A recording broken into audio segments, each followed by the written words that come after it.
Kamloops Alliance, welcome to Kickoff weekend. Really glad that you're here. I wish you were here. I mean, I get there's probably a great reason why you're not. I understand. Maybe you're traveling. Maybe you're just a little bit too afraid because of the COVID stuff. But I'm telling you, you're missing a party here. But again, we're glad that you're here. Really excited for this upcoming season. We here on campus are just partying like crazy. There's lots of great stuff going on in our parking lot. This year, we upgraded from boiled hot dogs to barbecued hot dogs. I mean, that is an enormous jump, let's be honest. So it's just a great time here. But again, super pumped that you're part of our community in this way, at home, maybe across our province, across the nation, wherever you are, pumped that you are here. As I said, we are so looking forward to a fall like we haven't had in a long time. And so our staff have doubled down. Things are launching. It's a great time to be a part of our community. And it's a great time to be checking out our community as well. So if this is the way that we're meeting, hi, I'm Chris, lead pastor here at the church. And again, we're here to serve you. If it's online, fantastic, in person, whatever, please get in contact with us. We are here. We exist to know Jesus and to make him known. So here's what we're doing. This kickoff weekend here online, I want to do two things. The first thing, I want to introduce you to our church. Who are we? What makes us tick? And then secondly, what I want to do is I want us to get a fresh vision of who Jesus is. That's probably the most important thing that we're going to do over the next few minutes here, but telling you who we are as a church, as well as a fresh vision of who Jesus is. So here's what we're going to do again. We're going to look at why we exist here at KAC, why we exist. Here is our mission statement. We exist. The purpose of our existence here in Kamloops is to know Jesus and to make him known.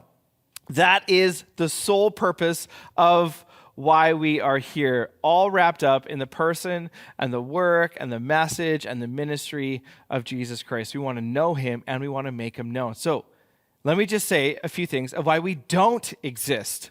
We don't exist to babysit your kids. You're like, oh, great, youth starting up again. We got KC kids on the weekend. These are my babysitters. We don't exist to babysit your kids. What we do exist is to tell your kids about Jesus so that they know Jesus and they make him known. Here's why we don't exist.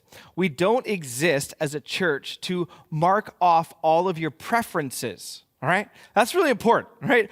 It's very important that you understand that we don't exist to make sure that every single one of your personal preferences, the box is checked. And so the soap in the bathrooms is the one that you want. The songs that we sing are the ones that you want. Your life group is full of the people that you want to be there.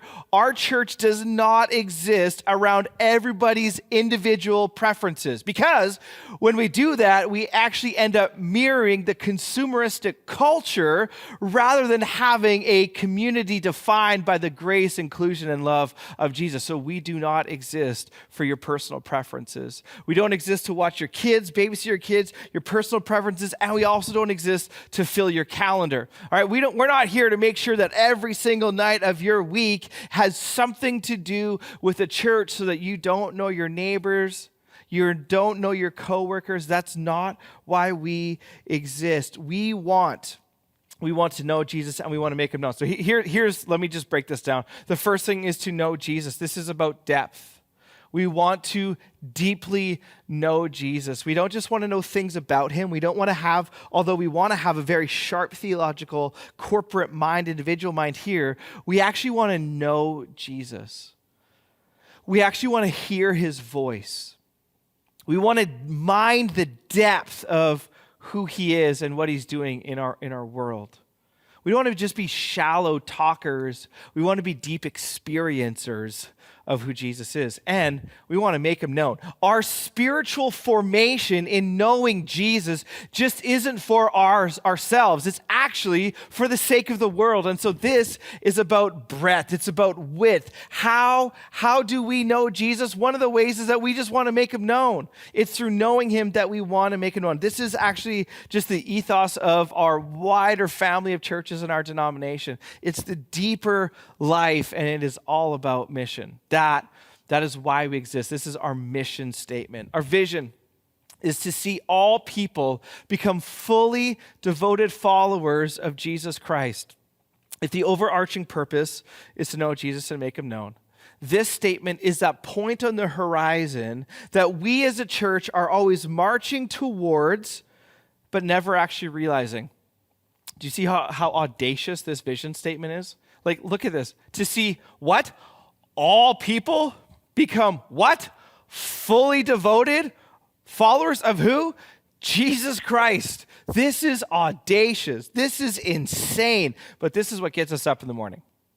This is why we have kids ministry. This is why we have Rooted. This is why we have life groups. This is why we have Genesis Process and women's ministry and men's ministry. All of these things are mechanisms, are tools, not for their own existence, but rather to see you and your family and your kids and your grandparents and your neighbors who don't know Jesus, that they would become fully devoted. So all people, here's what we mean when we say all people. It means all people. It means all people. People who are radically unlike you, who have a story that's radically unlike yours, who look different than you, who think different than you.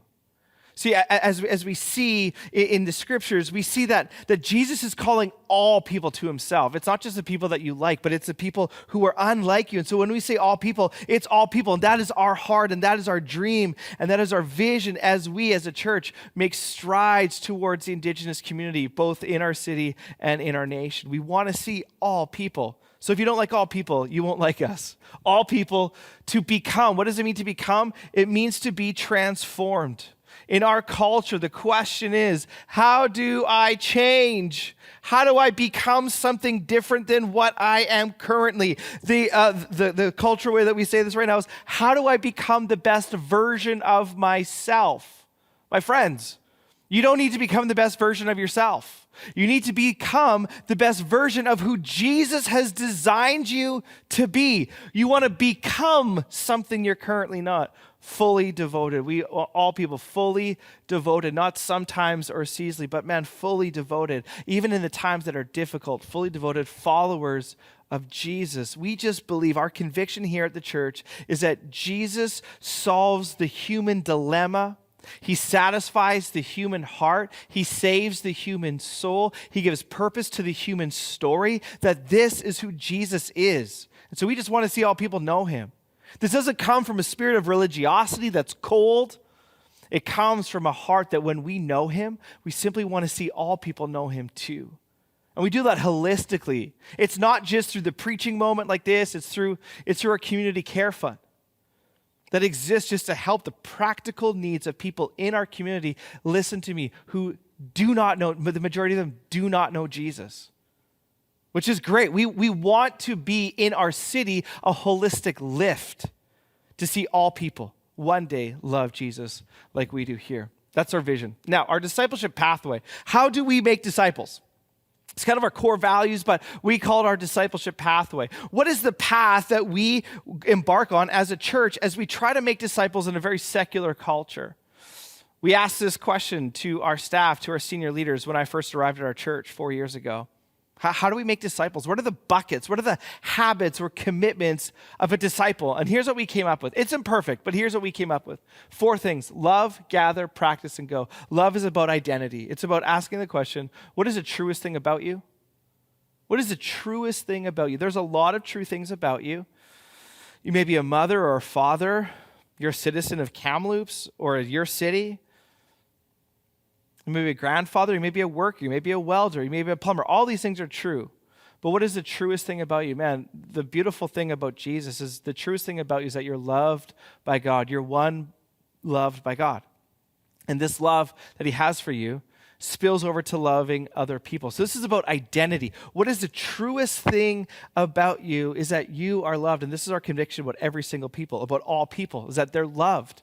The first thing is that they're loved. And so we just want to be a community that is saturated and defined by the love of God that we see in Jesus Christ dying on that cross. We just want that love to spill over to other people. The second way that we make disciples. So what is it? How do you be a disciple? You love. Love God, you love others. The second one is to gather. This is about community. This is about life together. We all know coming through a pandemic that human flourishing does not come through isolation. We die, we atrophy in isolation, but it's actually through community that we flourish. And so we want to gather in circles. And so we got groups for all different types of people. We got medium-sized group, large-sized groups, small groups. We want you to be known and loved because that is where humans flourish in community. Third is practice. This is worship. It's about worship, that we all are worshipers. It's not just a term for the religious communities. Worship is the actual kind of default mechanism of the human heart. We're all worshiping something.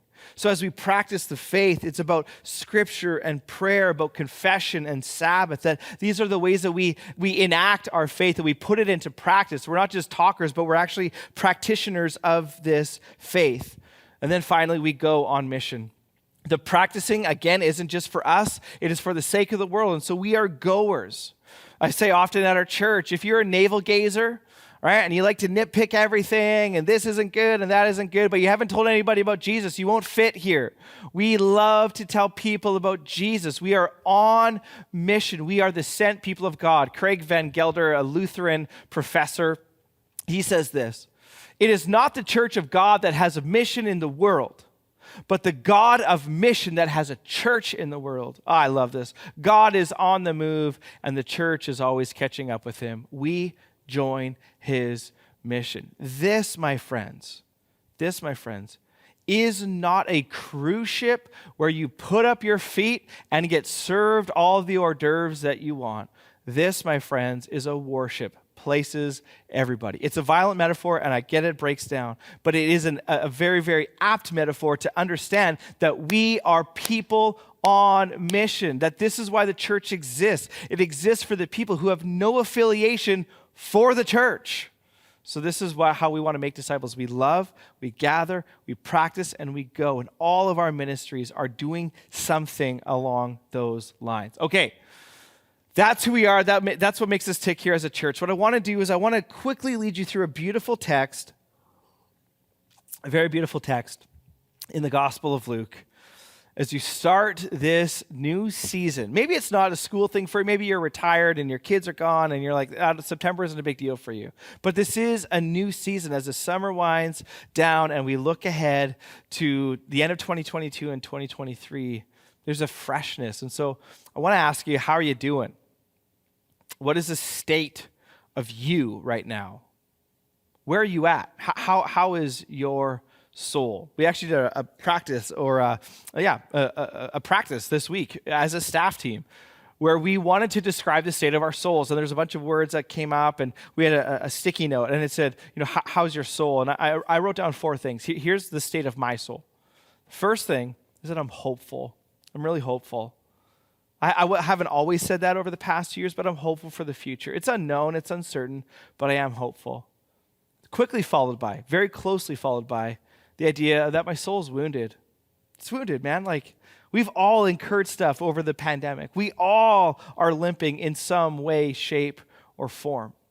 So I'm hopeful, I'm wounded. Quickly followed by, I'm grieving. I'm actually grieving a lot of loss. Like, as we look to the future, it's just so uncertain. With my vocation here, my love for the church, my love for our city, man, I'm grieving stuff that we've lost. The people that haven't come back. Like, I'm grieving, all right? Hopeful, wounded, grieving, and bookended by I am thankful. I'm thankful. If you were to describe the state of your soul, what words come to mind? My guess is, regardless of where you're at, not my guess is, what I know to be true is that we need a fresh vision of Jesus. And that's where I was at as I'm kind of looking at myself and self-reflecting and where am I at wanting to be healthy. I was like, Jesus, I just need a fresh vision. I need you to speak something new to me based on what we've come from and leadership and all this sort of stuff. And so this is actually what he spoke to me, what I'm going to share with you. It's not going to be long. But I hope it's helpful as it kind of recalibrated me to who Jesus is. So we're going to go to Luke chapter 5. It's a calling of Peter in Luke chapter 5. And here's how it starts, with an encounter. Verse 1, it says, one day as Jesus was standing by the lake of Gennesaret. This is Lake Galilee in northern Israel. This is where Jesus did most of his ministry that we have in our Gospels. It says, the people were crowding around him and listening to the word of God. He saw at the water's edge 2 boats left there by the fishermen who were washing their nets. So we think probably what happened is that they were out most of the evening or most of the night, and they haven't catch anything. There's a lot of big netting that they're now washing as it kind of... they got skunked. They didn't bring in any fish. So it continues. Jesus got into one of the boats, the one belonging to Simon. Interesting. Simon's boat. And asked him to put out a little from the shore. Then he sat down and taught the people from the boat. So there's a crowd, and Jesus is talking about the kingdom of God and parables and all of these sorts of beautiful things. And then it says, when he had finished speaking, so he had now wrapped up the teaching, maybe they're getting up and leaving, he then turns to Simon in this boat. He says, put out into deep water and let down the nets for a catch. Put out the boat a little bit and throw the nets over. Here's what Peter says. Simon Peter. Simon answered, Master, we've worked hard all night and haven't caught anything. But because you say so, I will let down the nets. There's an encounter. Jesus comes to Peter. He picked his boat. He comes to Peter after a night of hard work and nothing to show for it. And he encounters him. See, here's what I need and you need to be reminded of as we enter this fall, is that the beautiful thing about Christianity is that Jesus comes to us. He comes to us. So much, I think, of our ethos, of our paradigm or mentality when it comes to God is like, I got to go to him. All right, I got to scrub myself up. I got to get things in order. Then I got to come and present myself to him. Am I okay? But here's the beautiful thing about Christianity is that Jesus comes to Simon Peter, and Jesus has come to you and me in the incarnation. God has done something in Jesus and has come to us. He has encountered us. And so this is such good news if you are seeking Jesus, you're unsure, you're like, what is going on? Regardless of where you are in your spiritual exploration or your spiritual doubt, the beautiful thing about Luke chapter 5 and the Christian story of Jesus Christ is that he comes to you and there is an encounter.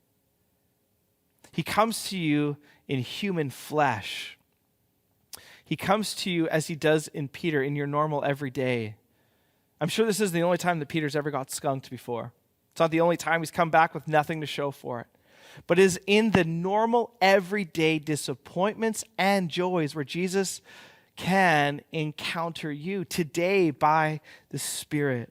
And I love Simon Peter's response as Jesus asks him or tells him, put out into the deep water and let down the nets for a catch. Do you understand what Jesus is doing here? Jesus is from Nazareth, which is not far away, but he is the son of a carpenter, and he's coming into the world of the professional fishermen and telling them how to fish. It's like, what? No, you don't know anything about this. You don't know anything about this. It'd be like me as a pastor. Coming into some of you tradesmen. I mean, I've spoken very clearly about how useless I am with anything useful, right? Hammers and nails and building things. Like some of you are like, yeah, I'm just doing a reno on my house. I'm basically tearing down the whole thing and rebuilding it. I'm like, how do you know I am completely useless? So it'd be like me going into your trade, all right? Whether you're an electrician or a carpenter or a welder and be like, hey, that weld doesn't look good. Here's what you should actually be doing. You just look at me and say, hey, pastor, be quiet. You don't know anything about this. But here, Jesus comes into the world of the fishermen and says, hey, fellas, why don't you put into deep water and let down the nets again? And then Peter says, Master, we've worked hard all night and we haven't caught anything. I love how honest he is. We've done that. You don't think we know how to do this, is basically what Peter is saying. In your current season, can I encourage you to be honest with Jesus as Peter is here? This isn't a sign of disrespect. He's just saying, bro, we've done that. Everything you've asked us, we've already done that.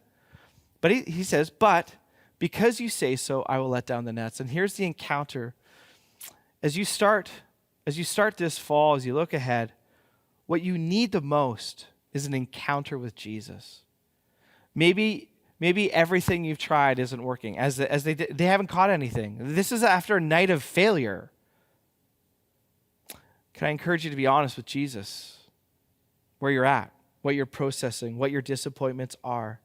But here Jesus initiates, guides, and provides as he encounters Simon.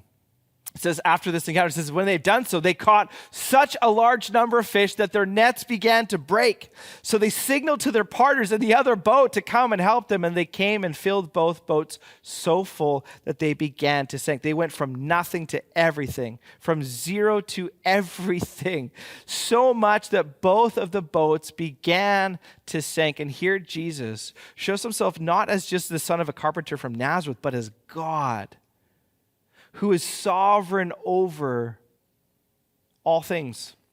And this is a miracle. I mean, so if you're checking this out, maybe you're checking church out, it's been a long time, and you're like, I don't believe in miracles. I've spoken at length about miracles in another series that we have on our website called The Reason for God, I believe. Yes, and I talk all about science and miracles, so if that's you, go check out that stuff. But here Jesus shows himself to not only be a human, but to actually be God himself. And this is who you need, somebody who is close and also powerful. This encounter leads to a response. Leads to a response from Simon Peter. And here's what he says. When Simon Peter saw this, he fell at Jesus' knees. He realizes that this son of a carpenter comes into his world as a fisherman and outfishes him. He knows more about his vocation than he does himself, and this leads him to a response. And here's what he says. Go away from me, number one. Calls him Lord. Number two, I'm a sinful man. Number three, let me quickly unpack that. He realizes that he is not just in the presence of somebody like him, because he just came into his world and outfished him. This makes him come reverently. This encounter makes him fall at the feet of Jesus and say, depart from me, get away. Get away from me. That he realizes, Simon Peter realizes that in front of Jesus, he is lesser than. Now, it's not diminishing any of Peter's worth. In our very psychological age, we're going to say, oh, well, Peter's then going to suffer from some sort of maltreatment on his own self. No. This is not a denigration of Peter's humanity. No. It's a celebration of Jesus' divinity. Get away from me. You are radically unlike me. It's a response to how worthy Jesus actually is. Then he says, Lord. He calls him Lord. He's not rabbi. He's not teacher. He's not good teacher from thousands of years ago. Oh, I like his stuff about forgiving sin, forgiving other people. But no, he is not Lord. No, Peter in this moment calls him Lord. Get away from me, Lord. You are different than me. You are more worthy than me. And I love this at the end. I'm a sinful man. Oh, see, because here Peter realizes that there is a chasm between him and Jesus. That the difference between him and Jesus is his purity. Jesus' purity and his power and his presence and his authority. And Simon Peter's doubt and despair. This is Peter's self-reflection on this moment. That Simon understands his place. And this is an affront, man. I get that. This language in our culture, I'm a sinful man. It's like, no. We want to brush ourselves off. You're enough. You're enough. You're enough. You're enough. Everything is good about you. And here Peter says, there's nothing good about me. In comparison to Jesus, there's nothing good about me. But here's the reality is I think if we actually did some more introspection, if we were honest with ourselves, we would realize that we are not the people we want to be. We're not the people we want to be. That there are some broken, bruised, and unhealthy things about our existence, about our mentality, about our words, about our relationships, about the corners that we cut, the things we say or don't say, the actions we do, the secrets we keep, the lies we tell. There's actually, if we're honest, there's so much freedom in that release. So I was in Montreal this summer. in June, watching my father-in-law at a triathlon there. It is awesome and so much fun. One of the days it was raining, so we went down to the lobby. We're going to do some sightseeing that day.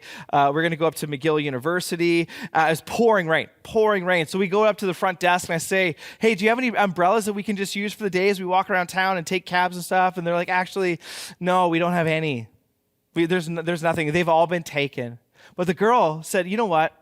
I brought my personal one, my personal umbrella. I can give you that one, but I'll need it back by 2:00. So she goes back and she gives me her own personal umbrella. And I'm like, fantastic. And I say to her, you are so very kind. Thank you so much. I promise you, I'll get this umbrella back to you. I promise that I will. So we go outside, it's pouring rain, use the umbrella, we're just happy, dry. We get into the taxi, we go all the way up to McGill University, we get out of the taxi, my father-in-law looks at me and he goes, where's the umbrella? And I was like, oh no, I left it in the cab. Literally, it wasn't even 10 minutes after this lady gave me this umbrella. I looked at her straight in the eye and I was like, I will not lose your umbrella. Literally 10 minutes later, I'm like, oh no, I lost your umbrella. And I think this is, if we're honest, who we are, that we pronounce things of who we are and our follow-through is not where we'd like it to be. And this is simply what Peter is realizing. I'm not the person I should be. There are things about me that are broken and tangled and a little bit more messy. And this is the response or the acknowledgement that he has to Jesus, that this fresh vision, this fresh encounter leads to this response. And so I want to ask you, how are you spiritually doing right now? My sense is that the state of your soul, whether it's hopeful, wounded, grieving, wherever it is, my sense is that in some way our vision of Jesus Christ has become muddled and fuzzy. That it has been so easy to lose track.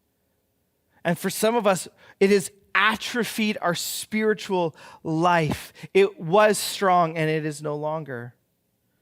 So for some, I know that you've been caught up in the ways that other Christians through history or recently have failed to live up to the compelling beauty and message of Jesus. And you're like, I don't want any part of it anymore. I would rather follow Jesus on my own than in a community. I don't believe in gathering, as one of our discipleship pathways insists. For some of us, our protective and fear mode has been at an all-time high for so long because of COVID. And it's become lonely, and it's been isolating for us.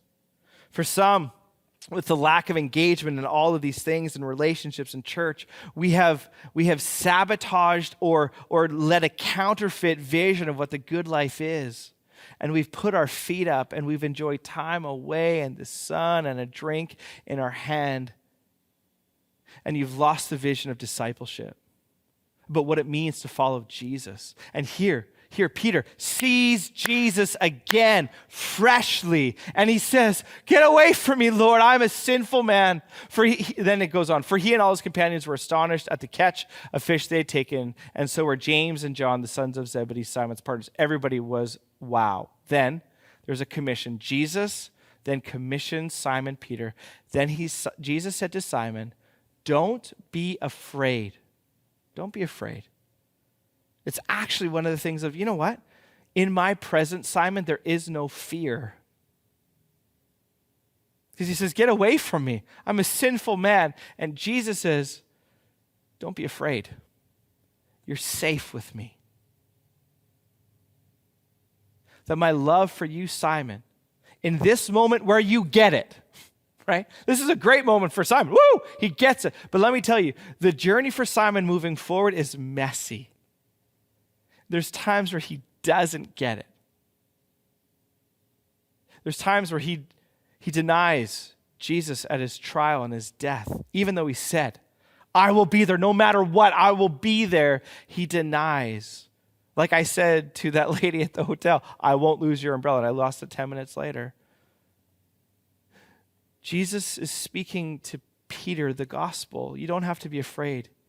In this moment, or the moment when you realize you've denied me, you don't have to be afraid. I love you.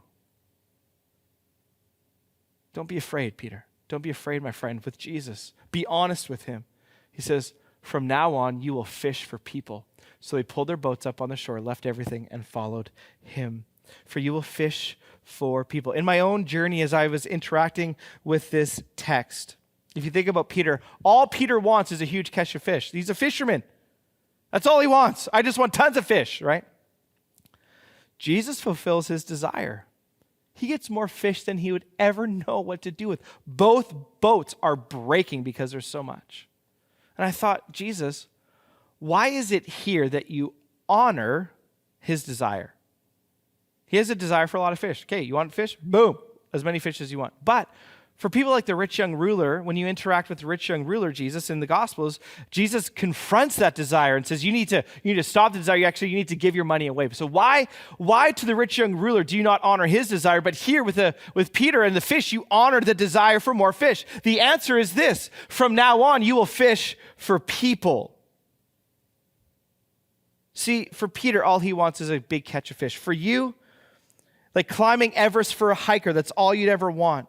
Winning election as a politician, that's all you'd ever want. Getting tenure track for a professor, all you'd ever want. Winning the world championships as a triathlete, all you'd ever want. Watching your kids graduate, get married, beautiful kids, good job, all you'd ever want. Having your house that you designed, you built, you worked on, win awards, all you'd ever want. Jesus fulfills Peter's desire of everything that he'd ever want, and then he says this: but from now on, you will fish for people. In other words, here's what he's saying. You think catching fish is great. I got something way better. Way more fulfilling. Because some of us, we've got everything we want. All of our desires have been matched. Man, life in the West right now, life in Kamloops, you're doing everything you want. In the summer, you're at the lake, you're doing this, you're traveling, you're on a plane. All of your desires are full. And Jesus fulfills Peter's desire, and he says, you think that's great? I got something way better for you, because now you're going to fish for people. And so some of us, we got everything we want. We're like, this is it? Is there anything else? Jesus says, yes. And the answer is here. They pulled up their boat to our shore, left everything, and followed him. Here's what Jesus is saying. Pete, I got more for you. You are actually going to go and tell people about me. Discipleship to me fulfills the longing. See, your desires are clues for something way better. Your desire for this and that, those are clues pointing you to something way better. Jesus and discipleship, apprenticeship unto him is what you really want. A life of service, a life surrendered to Jesus. See, we think the life, the best life, the greatest life is the life of self-fulfillment, where all of the desires hardwired into you by a culture fascinated with self. We just love those, we check those, we do those, we got all the things, and we're left wanting more. And Jesus says, you need to leave everything and follow. And that's what they do. They left everything and followed him. The commission, encounter, response, commission. Can I ask you to do something? It's not easy. As Peter did something hard. Think it's easy to leave your career? Boom, everything, boat, everything, left it.